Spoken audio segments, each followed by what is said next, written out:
श्रोते हो, आता आपण ऐकणार आहात लातूर जिल्ह्याचं वार्तापत्र.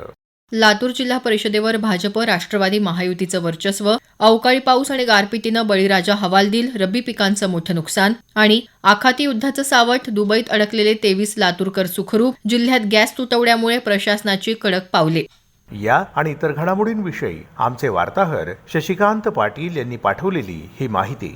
लातूर जिल्हा परिषदेच्या अध्यक्ष आणि उपाध्यक्ष पदाच्या निवडणुकीत भाजप राष्ट्रवादी काँग्रेस महायुतीनं सत्ता स्थापन केली आहे. अध्यक्षपदी भाजपच्या उषा पाटील यांनी 59 पैकी 34 मतं मिळवून विजय मिळवला, तर उपाध्यक्षपदी राष्ट्रवादी काँग्रेसचे दयानंद सुरवसे यांची निवड झाली. दरम्यान लातूर जिल्हा परिषदेत 59 जागा असून यामध्ये काँग्रेसनं 23 जागा जिंकून सर्वात मोठा पक्ष म्हणून स्थान मिळवलं आहे, तर भाजपला 18, राष्ट्रवादी काँग्रेसला 12 जागा मिळाल्या असून एक अपक्ष सदस्य आहे.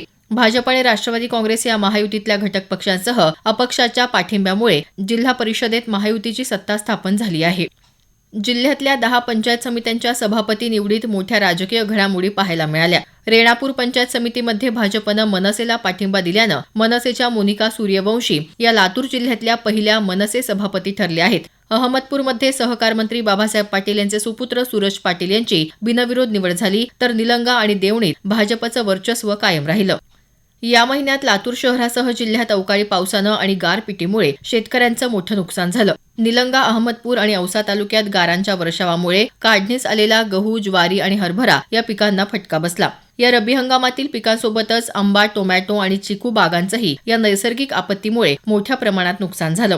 ऐन काढणीच्या तोंडावर आलेली पिकं आडवी झाल्यानं मोठं आर्थिक नुकसान झालं असून शेतकरी पंचनाम्याच्या प्रतीक्षेत आहेत. इराण-इस्रायल युद्धामुळे आखाती देशात तणाव वाढला असून लातूरचे 23 नागरिक दुबई आणि कतारमध्ये अडकले आहेत. यामध्ये दुबईत शिक्षण घेणारी नेहा मिसर हिला सुरक्षित स्थळी हलवण्यात आलं आहे. या युद्धाचा परिणाम स्थानिक गॅस पुरवठ्यावरही झाला असून जिल्ह्यात गॅस तुटवडा निर्माण झाला आहे. जिल्हाधिकारी वर्षा ठाकूर घुगे यांनी गॅसचा काळाबाजार रोखण्यासाठी 10 भरारी पथकं तैनात केली असून एका ग्राहकाला 25 दिवसात दुसरं सिलेंडर न देण्याचे निर्देश दिले आहेत.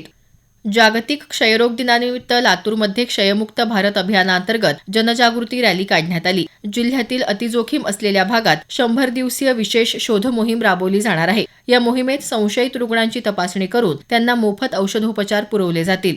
जिल्हा क्षयरोग केंद्राच्या वतीनं बाभळगाव इथल्या नर्सिंग कॉलेजच्या विद्यार्थ्यांनी पथनाट्याद्वारे नागरिकांमध्ये जनजागृती केली.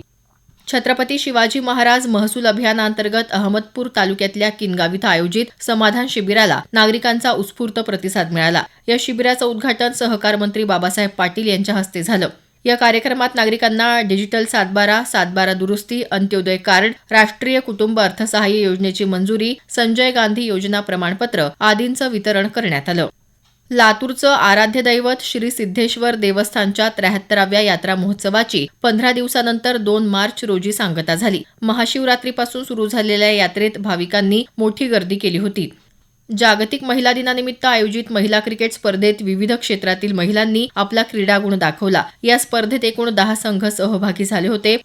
मराठवाड्याची मानबिंदू समजली जाणारी शिवशंभो कावड यात्रा लातूर शहरात दाखल होताच भाविकांनी तिचं भव्य स्वागत केलं. रेणापूर तालुक्यातल्या माकीगाव इथून निघालेली ही कावड यात्रा 5 दिवसांचा खडतर पायी प्रवास करून शिखर शिंगणापूर इथं पोहोचणार आहे.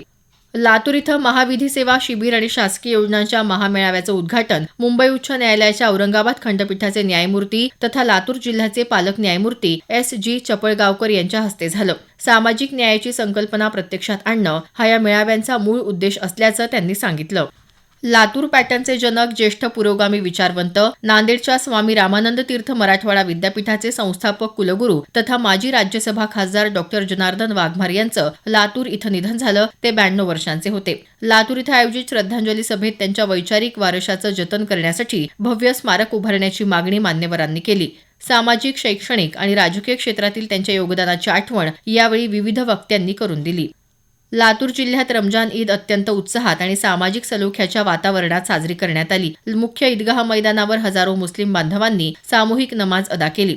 लातूरमध्ये परंपरेनुसार रंगपंचमी उत्साहात साजरी झाली. जिल्हाधिकारी वर्षा ठाकूर घुगे आणि महानगरपालिकेच्या उपायुक्त वसुधा फड यांनी मातोश्री वृद्धाश्रमात उपस्थित राहून आजी आजोबांसोबत संवाद साधत रंगपंचमी साजरी केली.